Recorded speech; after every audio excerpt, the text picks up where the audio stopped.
आदिवासी विद्यार्थ्यांचं त्यांच्या मागण्यांसाठी पुणे आणि नागपूरमध्ये आंदोलन सुरू आहे।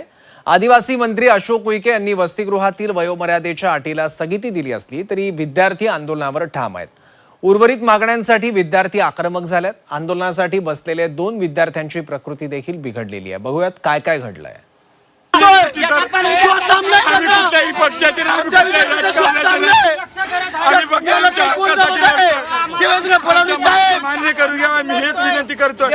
मी आज ठमकावून सांगते, आज जर माझ्या भावाला काही झालं तर आम्ही एकट्यालाही सोडणार नाही, सगळ्यांनी राजीनामा द्या। पुण्यातील विद्यार्थ्यांचा हा आक्रोश आहे त्यांच्या न्याय आणि हक्कासाठी। आदिवासी विद्यार्थ्यांनी त्यांच्या मागण्यांसाठी नागपूर आणि पुण्यात आंदोलन सुरू केलंय। मागील अनेक दिवसांपासून आदिवासी विद्यार्थी आंदोलनासाठी बसले आहेत। त्यामुळे आंदोलनाची दखल घेत आदिवासी विकास मंत्री अशोक उईके यांनी वसतिगृहाबाबतच्या वयोमर्यादेची अट स्थगित केली। मात्र उर्वरित मागण्यांसाठी विद्यार्थी आंदोलनावर ठाम आहेत। जोपर्यंत मागण्या पूर्ण करत नाहीत तोपर्यंत मागे हटणार नाही असा इशारा विद्यार्थ्यांनी दिलाय। शासन निर्णयाच्या अधीन राहून वयोमर्यादा 30 होती, त्या वयोमर्यादाला सर्व आमदार खासदार यांच्या सूचनेनुसार चर्चेनुसार स्थगिती देण्यात आलेली आहे। त्यामध्ये प्रवेशासाठी कोणाचीही वयाची अट राहणार नाही। जर का 584 विद्यार्थ्यांचा बळी जातो आहे, जे शिक्षण केंद्र आहे ते तुम्ही कुठेतरी मृत्यू केंद्र बनवून ठेवलेलं आहे।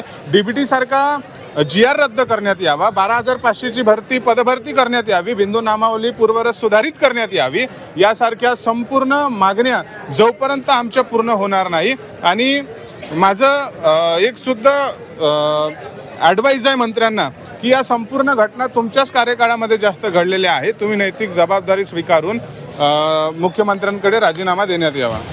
दुसरीकडे पुण्यात सुद्धा विद्यार्थी आक्रमक झाल्याचं पाहायला मिळालं। पुण्याच्या मांजरीत विद्यार्थ्यांचं 13 दिवसांपासून आंदोलन सुरू आहे। आंदोलनात एका विद्यार्थ्याची तब्येत बिघडली असून त्याच्यावर रुग्णालयात उपचार सुरू आहेत। तर नागपूरमध्येही एका विद्यार्थिनीला भोवळ आली असून तिलाही रुग्णालयात दाखल करण्यात आलं।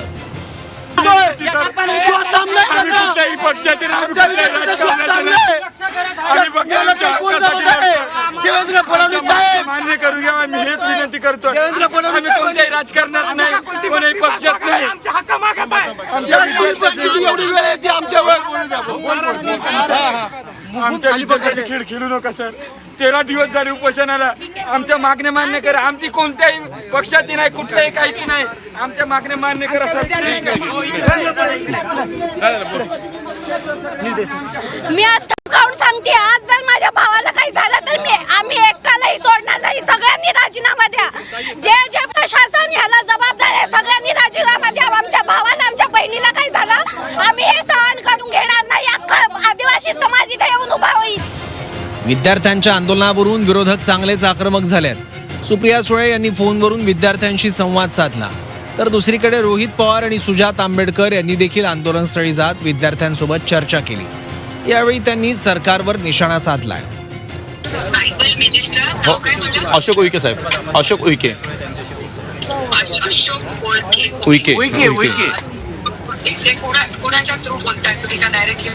डायरेक्टली म्हणजे पण प्रशासनाच्या माध्यमातून जे PO वगैरे आहेत, ATC आहेत त्यांच्या माध्यमातून। एखादा नंबर मला पाठवा, मला त्यांची काय बाजू आहे ते काय नक्की सरकारमध्ये आहे ते मला समजून घ्यायला लागेल। ठीक आहे।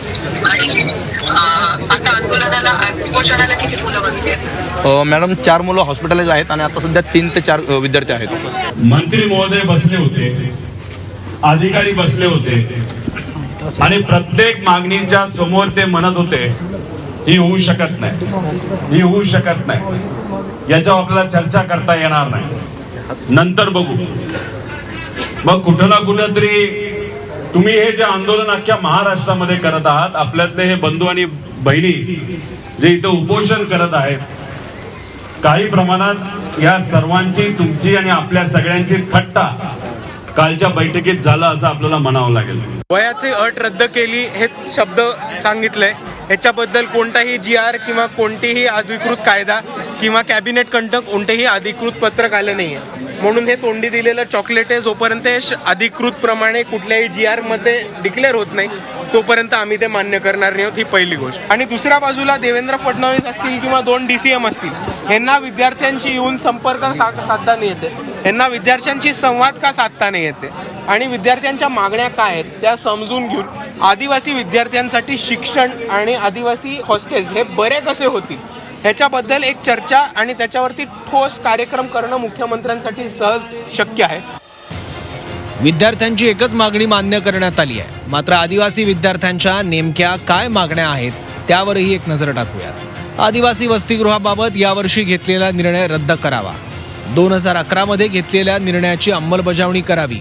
शिल्लक 12,500 पदांची भरती करावी. विद्यार्थ्यांना थेट लाभ हस्तांतरण योजनेअंतर्गत मिळणाऱ्या रकमेत वाढ करावी. प्रवेश प्रक्रिया वेळेत पूर्ण करावी. जात पडताळणी प्रमाणपत्रासाठी 6 महिन्यांची मुदत द्यावी.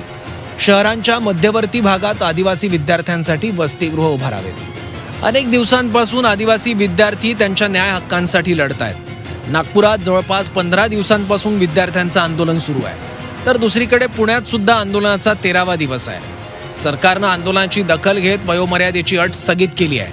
मात्र इतर मागण्यांचं काय हा प्रश्न अजूनही अनुत्तरित आहे. पुण्याहून चंद्रकांत फुंदेंसह नागपूरहून अमर काणे, झी 24 तास.